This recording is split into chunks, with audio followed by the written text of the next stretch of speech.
We heat our house with wood, and we like to keep the living room absolutely clean.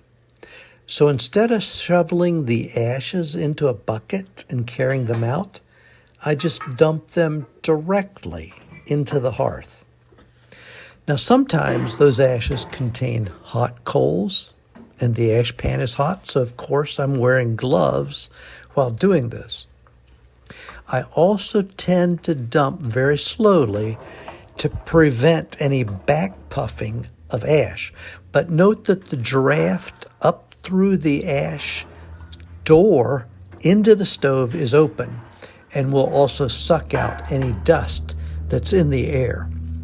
Now, we've heated with wood for 40 years, so we have some strong, focused ideas about what we want with our wood heat. When we built this house, those ideas included safety, efficiency, convenience, cleanliness. So we have a central house vac close by and make regular use of it. Now we're able to just dump our ashes and clean them out just once a year because they basically are dumped into this sealed concrete room, which also serves as the foundation of the hearth, in the basement underneath the hearth. More on this room later in the video. The chimney also starts down here and extends in a straight shot on up through the roof. Now we also keep the place clean by having our wood stored in a dry place just outside the back door. Any wood we burn has been split and stored under cover for at least a year. These bays hold about 3 cords, which would heat our small, very well insulated house for almost 2 years. Now, when I have extra wood cut and split ahead, it's staged outside until one of the bays is emptied out. So this is how we designed the hearth and the chimney, starting out with this actual sketch. I wanted to reduce ash handling and to be able to quickly sweep my chimney from inside. Now here you see how the hearth is resting on the concrete block foundation with 2 airtight cast iron access doors, one for the annual cleaning of the ashes and one for cleaning the chimney, and the chimney is contained within these foundation walls. Now the chimney itself has multiple layers. The inside layer is a single wall stainless steel pipe.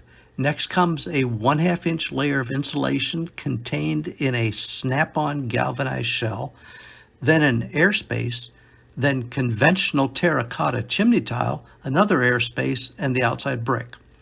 About 4 feet off of the basement floor is this 1/4 inch steel boiler plate support mortared right into the brick. It supports the terracotta tile and contains a hole through which the stainless steel pipe extends. That stainless goes up, has a T in it for the wood stove, and then extends through the top of the masonry chimney with a stainless non-screened cap. Now, for efficiency and reduced creosote, nice hot surfaces inside the flue, we put the chimney as close to the center of the house as we reasonably could. Here you see the construction of the chimney and the hearth, and you can see some of the layers of the chimney as they're going in. Now, I've seen a lot of the effects of chimney fires, both to chimneys and to houses. Even though I think that I have the safest chimney that I could possibly have, I don't take chances. So I sweep my flue 3 times each season, and I can do it without much hassle. Basically, I keep a vacuum handy, open the airtight cast iron door, and send the brush up and back 1 time, a single pass. When all sections of the rod have sent the 6-inch poly brush to the cap at the top of the chimney, I reverse the process and pull everything back out again.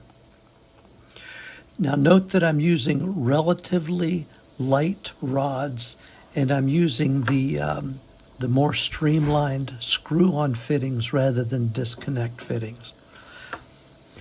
Now, this particular sweeping was the first of the season and produced just a little more than 1 quart of fine soot.